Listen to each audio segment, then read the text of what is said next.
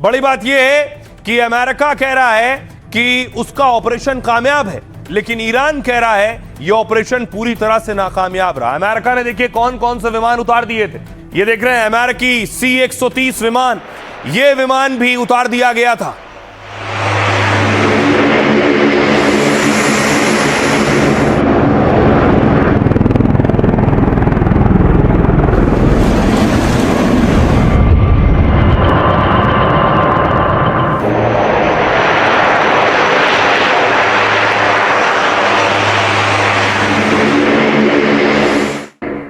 देखिए, ट्रंप ने अपने पायलट को बचाने के लिए पूरी ताकत झोंक दी थी।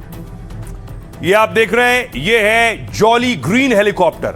अमेरिकी वायुसेना का नया एडवांस हेलीकॉप्टर शामिल हुआ इस ऑपरेशन में। जॉली ग्रीन हेलीकॉप्टर में खास सेंसर और कवच लगे होते हैं। पायलट को बचाने के लिए लगाया गया था। पायलट को दुश्मन और हालात की सटीक जानकारी मिलती है। कॉकपिट का सुरक्षा कवच पायलट को गोलियों से बचाता है। रात और खराब मौसम में ऑपरेशन में माहिर माना जाता है। ट्रंप ने यह भी भेजा ब्लैक हॉक हेलीकॉप्टर। ईरान की गोलीबारी के बीच कर्नल को निकालने में ब्लैक हॉक लगाया गया।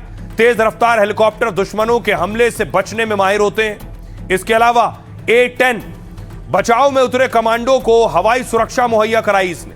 रेस्क्यू के दौरान ईरान की जमीन पर कमांडो पर हमला ना हो, A-10 फाइटर जेट ने ईरानी सेना और उनके हमलों से बचाया है।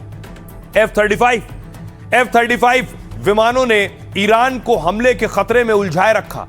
ईरान खतरनाक F-35 से निपटने की रणनीति बनाता रहा। यह रडार की पकड़ में नहीं आता, इसलिए इसे रोकना मुश्किल था। ईरान को लग रहा था कि F-35 कोई बड़ा हमला करने वाला है। F-35 की आड़ में अमेरिका के जवान फौरन रेस्क्यू में जुट गए और C-130 उतार दिया। बचाव दल को वापस लाने के लिए इन विमानों का इस्तेमाल किया। अमेरिका ने कुछ खास कमांडो भी C-130 विमानों से भेजे थे। खबर है कि ईरान के हमले से उसके 2 विमानों को नुकसान पहुंचा है। वो वापस आने की हालत में नहीं थे, तो अमेरिका ने उन्हें तबाह कर दिया। यह दावा अमेरिका कर रहा है। सुनिए जरा अब व्हाइट हाउस की प्रवक्ता क्या कह रही है। Iran's ballistic missile and drone. Iran में गिराए गए अमेरिकी जेट के क्रू मेंबर्स को अमेरिकी सेना ने सुरक्षित बचा लिया है। रेस्क्यू मिशन को अंजाम देने वाले सैनिकों पर देश को गर्व है। हमें अपने राष्ट्रपति ट्रंप पर भी गर्व है। ये ऑपरेशन अमेरिका की सैन्य क्षमता और एयर डोमिनेंस को दर्शाता है। ट्रंप के नेतृत्व में हम ऐसी ही कामयाबी हासिल करेंगे और दुश्मन की हर चाल नाकाम कर देंगे। Full combat flights thus far. अब देखिए जरा, फाइटर तो भेज दिए ट्रंप ने, विमान भेज दिए, एयरक्राफ्ट भेज दिए, लेकिन ईरान की मिसाइलों से बच नहीं सके। ये तस्वीर देख रहे हैं, A-10 ईरान ने A-10 मार गिराया है। ये तस्वीरें ईरान ने जारी की।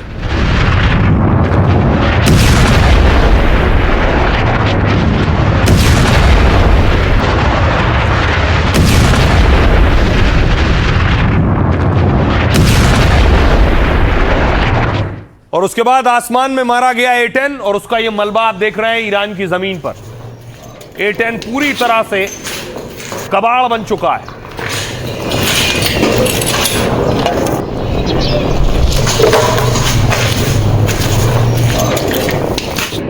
तो पायलट को बचाने के लिए अमेरिका ने हजारों करोड़ का नुकसान करवाया है, अपने फाइटर्स और अपने कई विमान तबाह करवा लिए हैं। तस्वीर मैं आपको दिखाऊं, देखिए जरा, ये मलबा है, ये उन विमानों का मलबा है जो बचाने के लिए भेजे गए थे। जहां तक नजर जाएगी आपको मलबा ही मलबा नजर आएगा। C-130 विमान का मलबा है।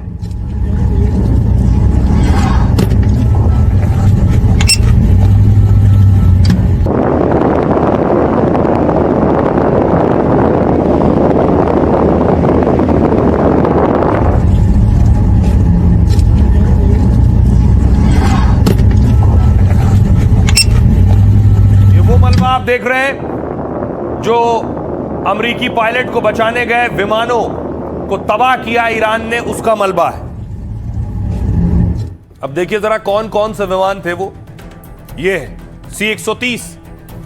ईरान से जंग में ट्रंप को भारी सैन्य नुकसान उठाना पड़ा है। ईरान का आसमान अमेरिकी विमानों के लिए कब्रिस्तान बन गया। 48 घंटे में उसके आधा दर्जन जेट, हेलीकॉप्टर और ड्रोन मार गिराए। ईरान का दावा है कि अमेरिका के C-130 विमान को मार दिया है। इस्फहान में ईरानी सेना ने 700 करोड़ रुपए के अमेरिकी विमान को मार गिराया। C-130 हरकुलिस अमेरिका का भारी भरकम मालवाहक विमान है। यह करीब 100 सैनिक और भारी हथियार उपकरण ले जा सकता है। यह विमान मिट्टी, रेत, घास और कच्चे रनवे पर भी उतरने में सक्षम है। तस्वीर भी मैंने आपको दिखाई, कच्चे में उतरा था। खबर है कि ईरान में लापता पायलट की तलाशी मिशन में यह विमान भेजा गया। तभी ईरान की police commando unit Faraz rangers ने C-130 तबाह कर दिया है। इसके अलावा ब्लैक हॉक, ईरान ने अमेरिका के 2 ब्लैक हॉक हेलीकॉप्टर भी मार दिए। अमेरिका ने पायलट बचाओ मिशन में ही इन हेलीकॉप्टर्स को भेजा था। ब्लैक हॉक दुनिया के सबसे भरोसेमंद हेलीकॉप्टर में गिने जाते हैं। ये हवाई हमलों, बचाव और स्पेशल ऑपरेशन में माहिर होते हैं, लेकिन इस तरह से तबाह कर दिए गए। 4000 फीट ऊंचाई पर 250 किलोमीटर प्रति घंटे की रफ्तार से उड़ सकते हैं। Black Hawk laser guided missile, rocket और खास गन से लैस होते हैं। ये एक ब्लैक हॉक की कीमत है करीब 200 करोड़ रुपए बताई जाती है। इस तरह ईरान ने 400 करोड़ रुपए के अमेरिकी हेलीकॉप्टर मार गिराए। MQ-9 ड्रोन, ईरान ने अमेरिका के खतरनाक MQ-9 ड्रोन को भी तबाह किया है। तकनीक और सेंसर की वजह से ये दुनिया के सबसे खतरनाक ड्रोन कहलाते हैं। 50,000 फीट की ऊंचाई और लगातार 30 घंटे तक उड़ान भरने में सक्षम है। यह ड्रोन हेलफायर मिसाइल और बंकर बस्टर बम भी साथ ले जा सकते हैं।